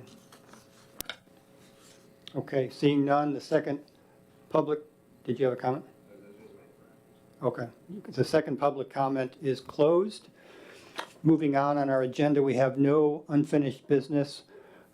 Moving on to general business, item 12.1, which is the approval of ordinance 2024-666, the property tax levy rate.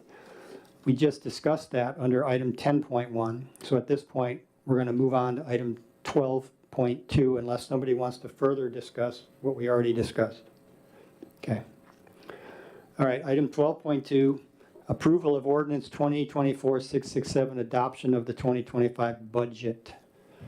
Okay, Councilmember Charbonneau, go ahead. I move to table adoption of ordinance 2024-667 to the November 19th, 2024 regularly scheduled meeting.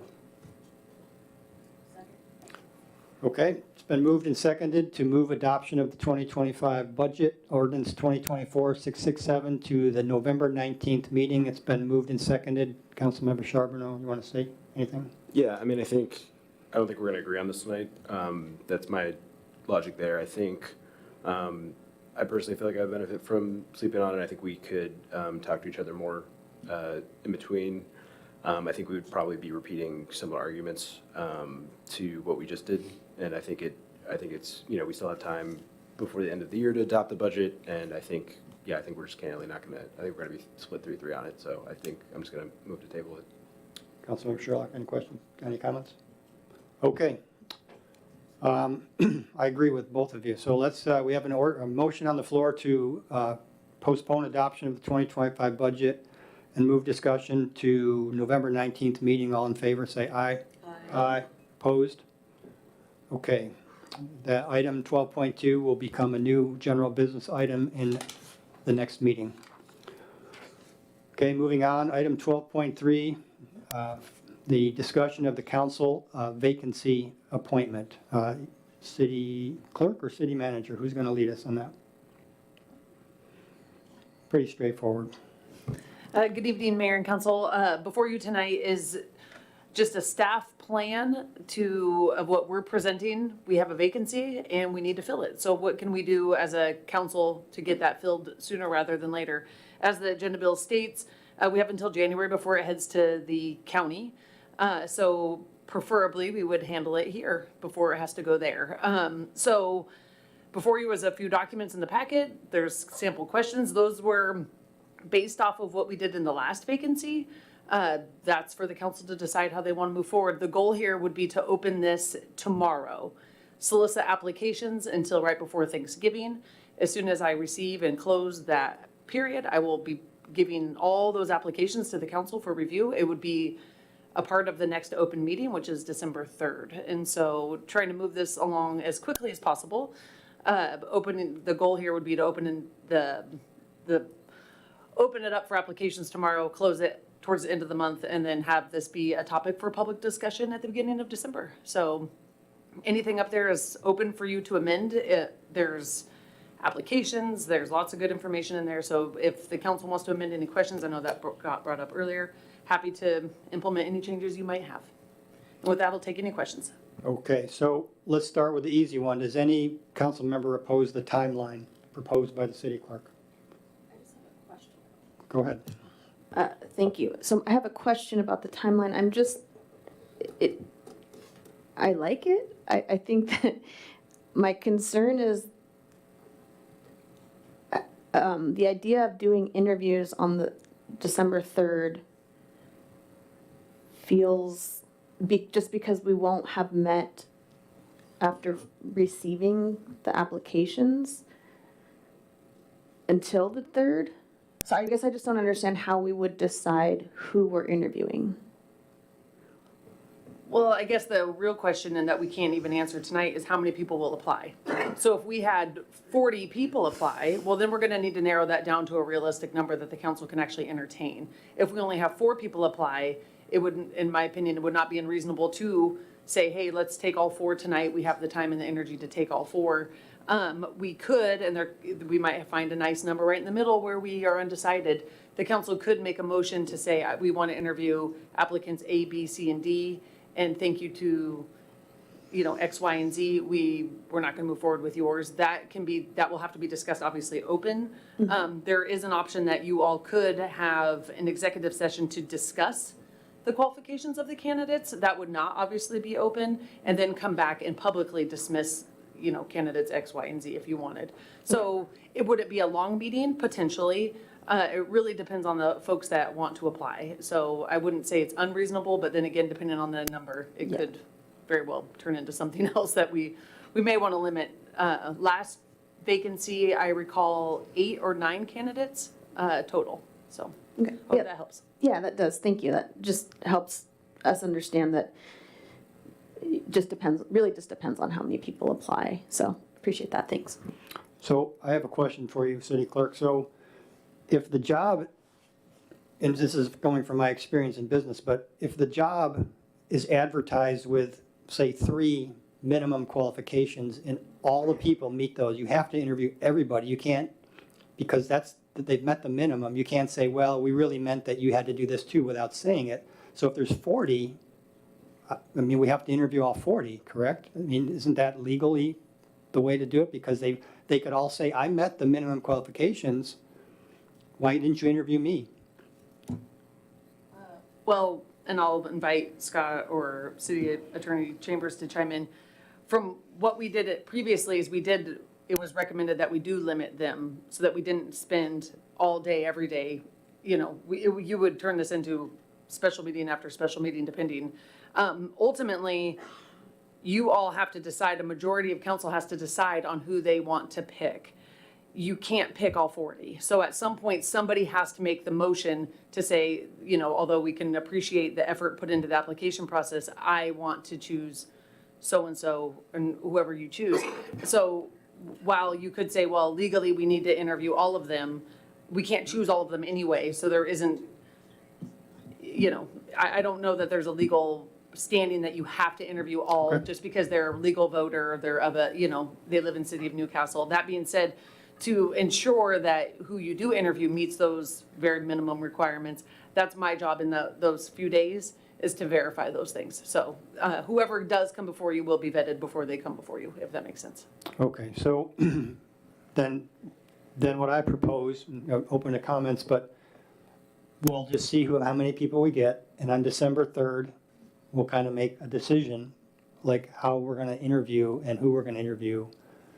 We really can't tell until December 3rd, right? So that's what we'll have to do. I'll have to play that by ear. So the next thing on that the city clerk has provided us is the application itself. Any questions from anybody any questions on the application or concerns? Deputy Mayor, go ahead. I just wanted to suggest, can you add the question on division that was brought by our public comment? How would they, In addition to or replacing the? In addition, let's put it as okay. an addition. Thank you. Okay. Are any other general questions based on anything that the city clerk has provided to us? Questions, application, timeline, anybody? If I could, I'll just provide one last comment. Speaking to Councilmember Sherlock's concern, that, and Mayor Clark as well, that if we receive on the 3rd, if we decide, you know what, we're just gonna come up with the process tonight, we don't feel comfortable interviewing anyone tonight, that's perfectly acceptable, and all it takes is for you all to set a special meeting, or we could postpone it till the December, I believe it's the 17th. So, there will be time before January if we wanted to move forward. We're not forced to do anything on the 3rd, and we don't want to move forward if we're not comfortable. You all will have more insight as soon as it closes. So, I hope that helps. Sounds good. Okay. So seeing no more questions or comments on that, we'll move on. Okay, there are additional public comment. So this is final public comment tonight. The same guidelines apply. If you're signed up, please come up, state your name and neighborhood, and you may speak for 3 minutes on whatever you would like. And Jennifer McAller, I'm sorry, I never say your name right, forgive me.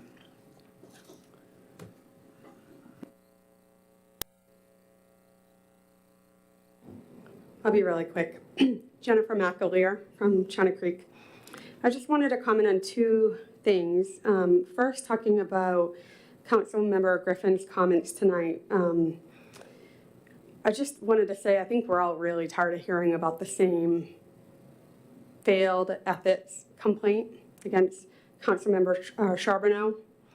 There are so many other things we could and should be talking about, and to have this keep coming up meeting after meeting is just really not a good look for you or for anyone else who keeps bringing it up. And, you know, we've already had one resignation kind of related to this, and it's just really an embarrassment for the city of Newcastle. And I really encourage anyone who feels this strong urge to bring it up again to just move on. Additionally, the ad hoc safety committee decision, I just wanted to point out the concern that if this was so important that it was a mayor's ad hoc committee once, and now it's suddenly not important and it's a private group, it appears that that decision was made to avoid any kind of public scrutiny, transparency, public records request, et cetera, all the things that have been brought up maybe at the town hall and in other venues.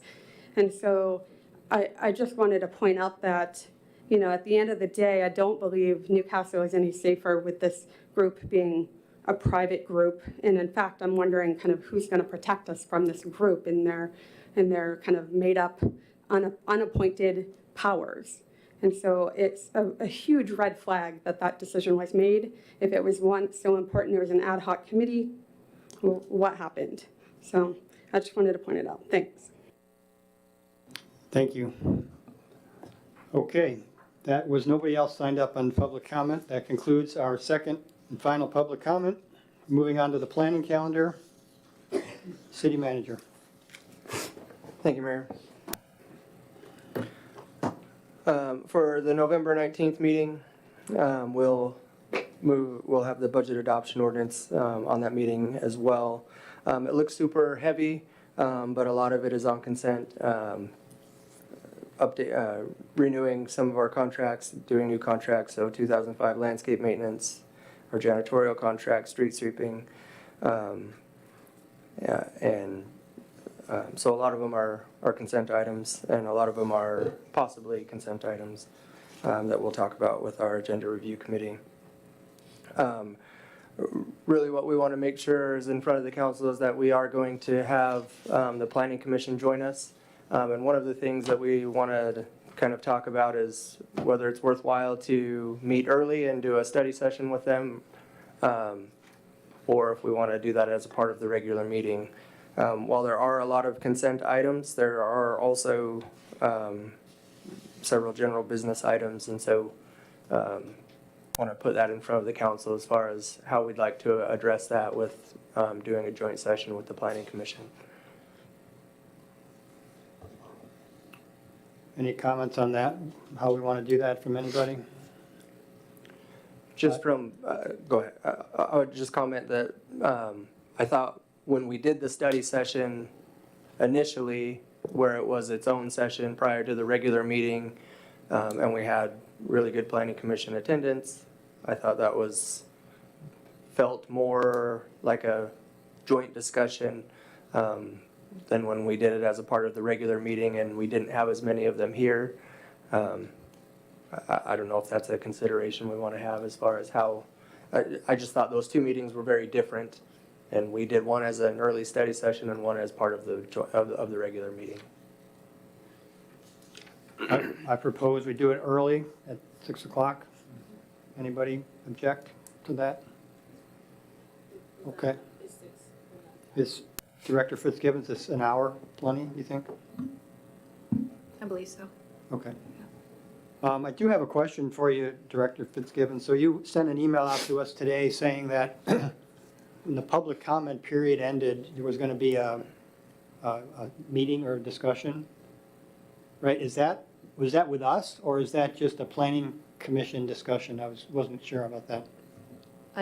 For the comprehensive plan? Yes. Yeah, so there still has to be a public hearing with the planning commission. Right now, it's tentatively anticipated for the middle of December. So there's the comment review period, a short turnaround time to incorporate any of those comments, and then also an opportunity to speak publicly. Okay. So that's a hearing at the planning commission, not here for the council? Correct. Okay. All right.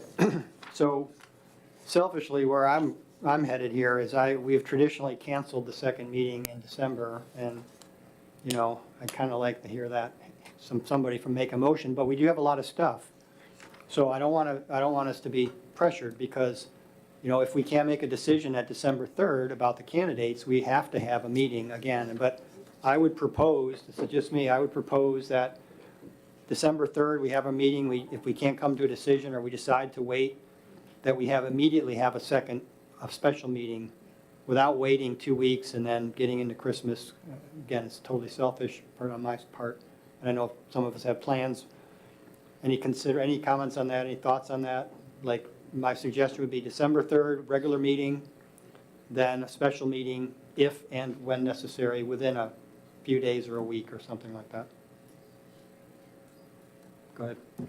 Yeah, I'm fully open to having special meetings. I do think we should maybe wait to cancel Okay. right now, and maybe next meeting we can see where we're at. Okay, fair enough. Planting that bug out there. Okay, any other questions on the planning calendar or for the city manager? Okay, seeing no questions or comments, we are adjourned. Thank you.